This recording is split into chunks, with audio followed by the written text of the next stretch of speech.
Le paradigme de l'acceptation. Résonance contemporaine de 1984 de George Orwell. C'est avec la voix cassée qu'aujourd'hui nous allons parler de ce sujet très important.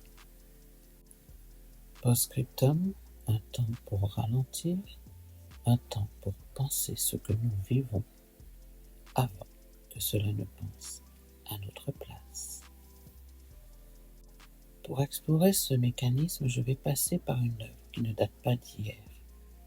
Une fiction publiée en 1949-1984 de George Orwell.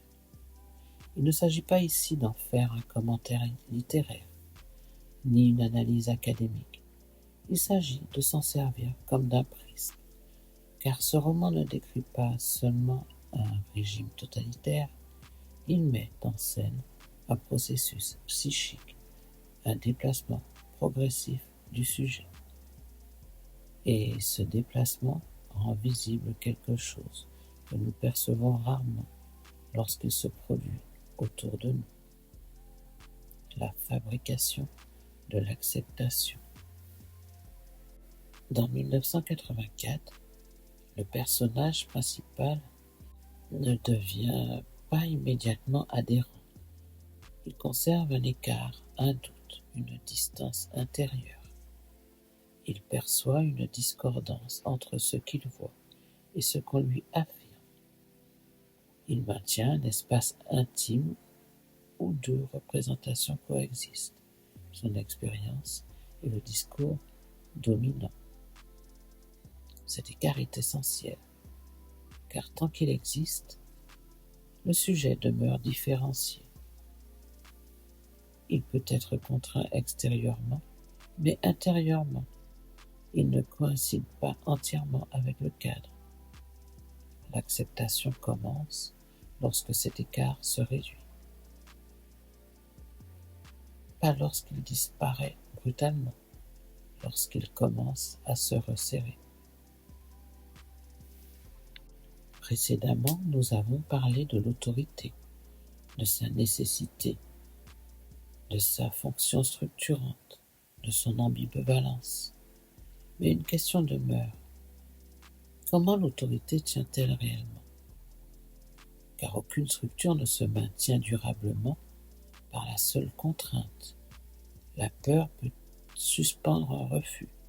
La pression peut obtenir une conformité visible. La menace peut produire un silence. Mais rien ne se stabilise sans une forme d'acceptation, même minimale, même résignée, même silencieuse. Ce qui nous intéresse ici n'est pas la domination d'elle-même, c'est le mouvement intérieur qui la rend possible, la mise en place de l'acceptation. Nous avons tendance à imaginer l'acceptation comme un acte clair, un moment identifiable, une décision explicite, comme si un individu disait « j'accepte ». Mais l'acceptation réelle ne fonctionne pas ainsi, voire jamais ainsi. Elle ne surgit pas comme un consentement déclaré, elle s'installe. Elle ne commence pas par un oui, elle commence par l'affaiblissement du non. Tant qu'un sujet conserve un écart entre ce qu'il perçoit et ce que l'on présente comme évident, comme je l'ai dit, il demeure différencié. Il peut donc être contraint extérieurement, mais intérieurement, il ne coïncide pas totalement avec le cadre.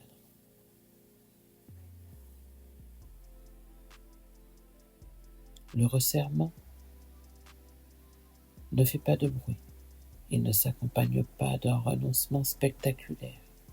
Il se produit à travers une série de micro-déplacements. Donc le premier concerne le langage. Penser suppose distinguer, nommer précisément, nuancer. Lorsque le champ des distinctions diminue, la complexité intérieure diminue également. Moins il y a de nuances, moins il y a de tensions possibles. Moins il y a de tensions, moins il y a de conflits. Or, le conflit interne est coûteux. Maintenir deux représentations incompatibles dans un même espace psychique demande un effort. La simplification réduit cet effort. Et la simplification peut être perçue comme un progrès plus clair, plus direct, plus efficace. Mais chaque simplification retire une possibilité de divergence. Lorsque le vocabulaire se contracte, la pensée se contracte. Lorsque la pensée se contracte, le champ de la résistance se réduit. Ce phénomène n'a pas besoin d'être imposé explicitement.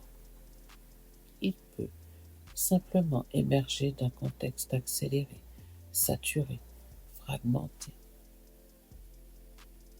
Lorsque tout va vite, la nuance devient lourde. Lorsque tout est exposé, la complexité devient risquée. Progressivement, le sujet peut commencer à douter de sa propre exigence.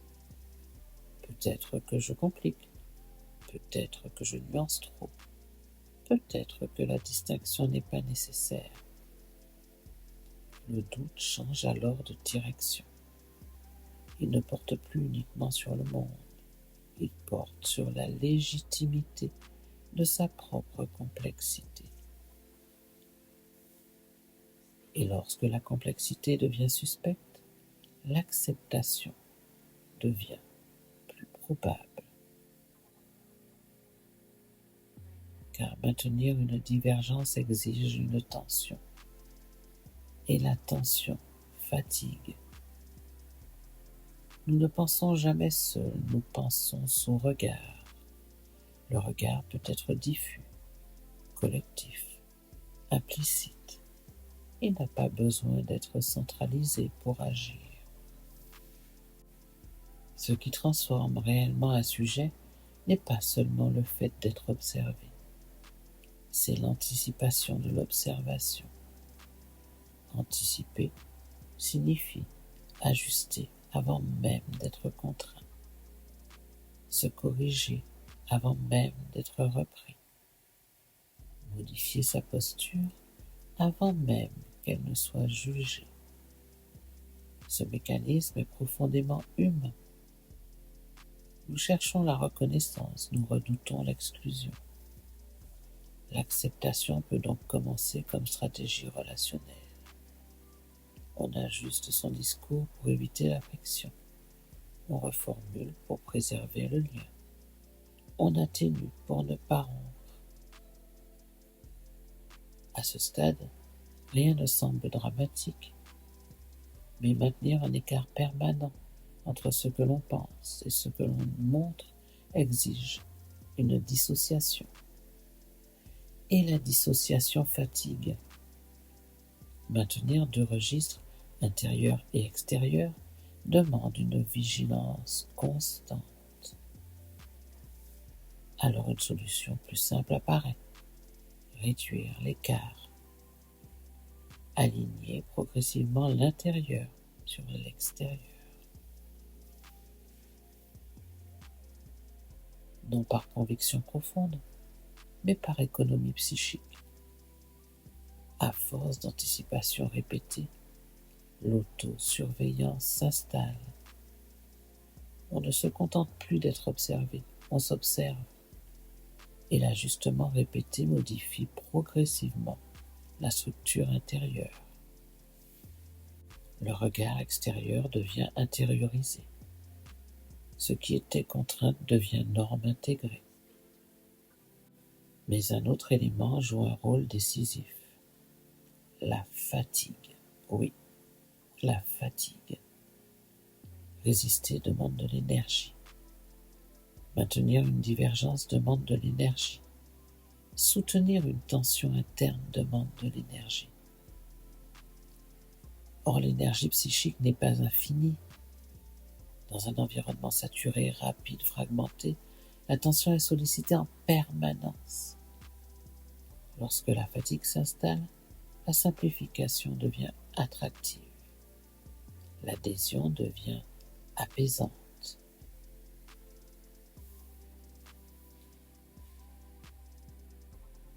Non parce qu'elle est nécessairement juste, mais parce qu'elle réduit la tension.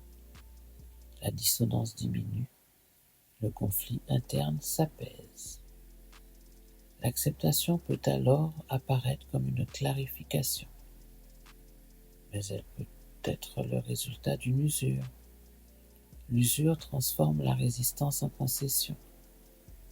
La concession répétée transforme l'ajustement en adhésion. Et l'adhésion offre un repos psychique, un repos psychique très puissant. Il restaure une cohérence, il stabilise le moi, il réduit l'angoisse.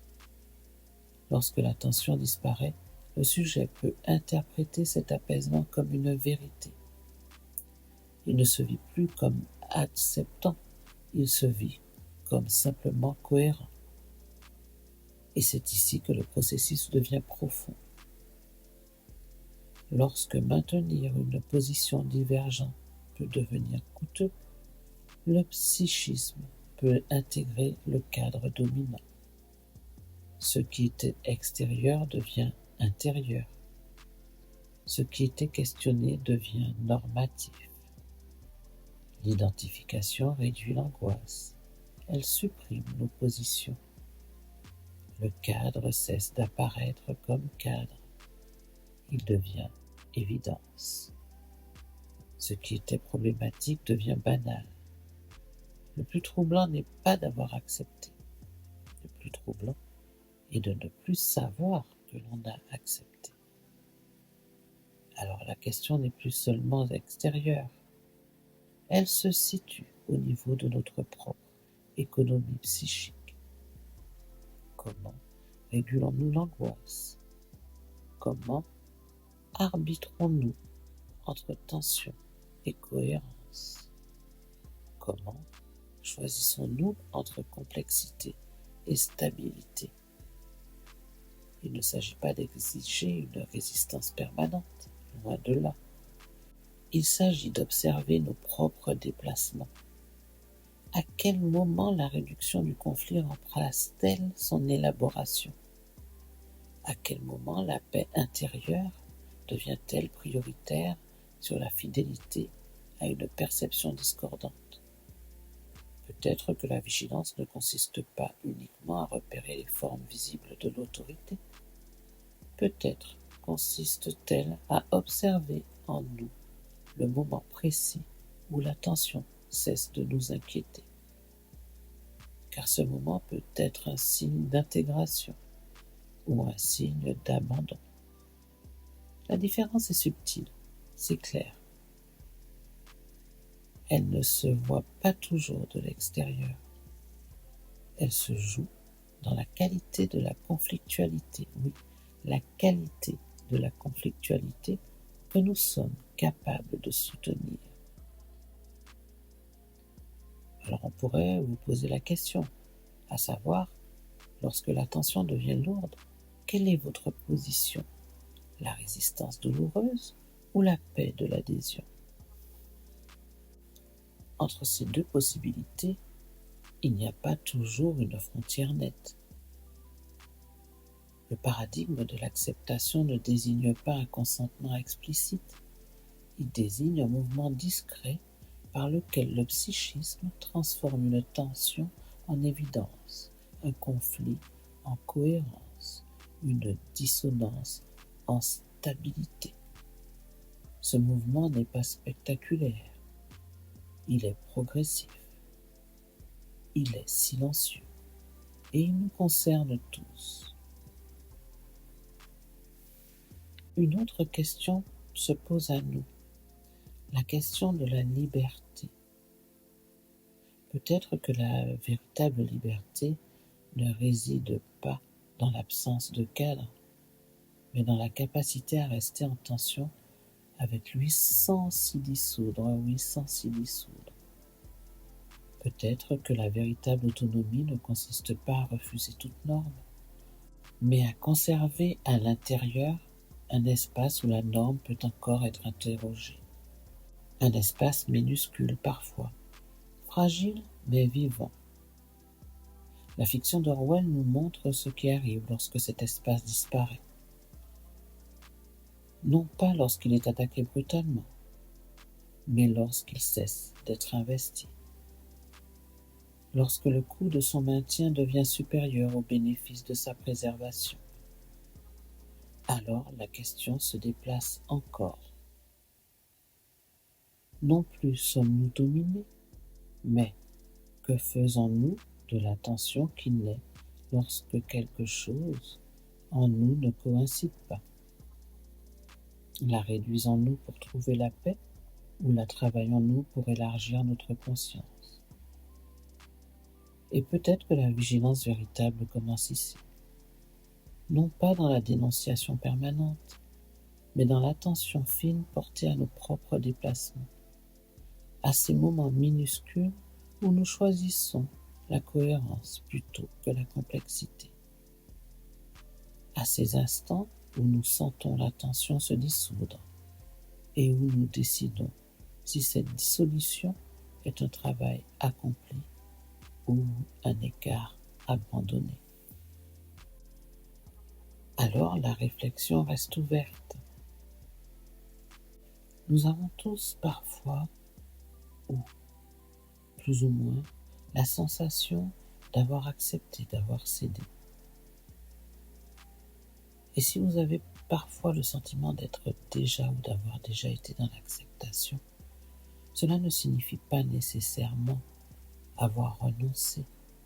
Cela peut aussi vouloir dire que, dans un contexte donné, le psychisme a cherché une forme d'équilibre.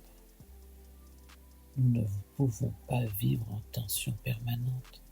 Nous ne pouvons pas soutenir indéfiniment la conflictualité sans nous épuiser. L'acceptation peut alors être une manière de se protéger, de se stabiliser, de retrouver une continuité intérieure. Elle n'est pas toujours une faiblesse, bien loin de là. Elle n'est pas toujours une capitulation, bien loin de là. Elle peut simplement être une stratégie temporaire d'autorégulation face à une pression devenue trop intense. La question n'est donc pas de juger l'acceptation, mais de comprendre ce qu'elle régule en nous, à quel moment et à quel prix. Donc maintenant, nous allons juste nous dire que peut-être que la question n'est pas de savoir si nous acceptons ou non. Peut-être que la question est bien plus fine. Pour conclure, je dirais que peut-être que l'acceptation n'est pas simplement le fait de dire oui.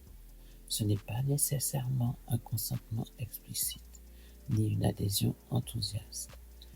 L'acceptation est parfois, tout simplement, un réajustement intérieur, un déplacement discret, une manière pour le psychisme de réduire la tension devenir trop coûteuse. C'est le moment où le conflit ne disparaît pas parce qu'il a été résolu, mais parce qu'il a été intégré, déplacé ou atténué. Accepter, ce n'est pas toujours croire, ce n'est pas toujours approuver, c'est parfois simplement cesser de lutter intérieurement. Et c'est peut-être dans cette zone silencieuse, entre élaboration et renoncement, que se joue l'essentiel. Post-scriptum, c'est fini pour aujourd'hui.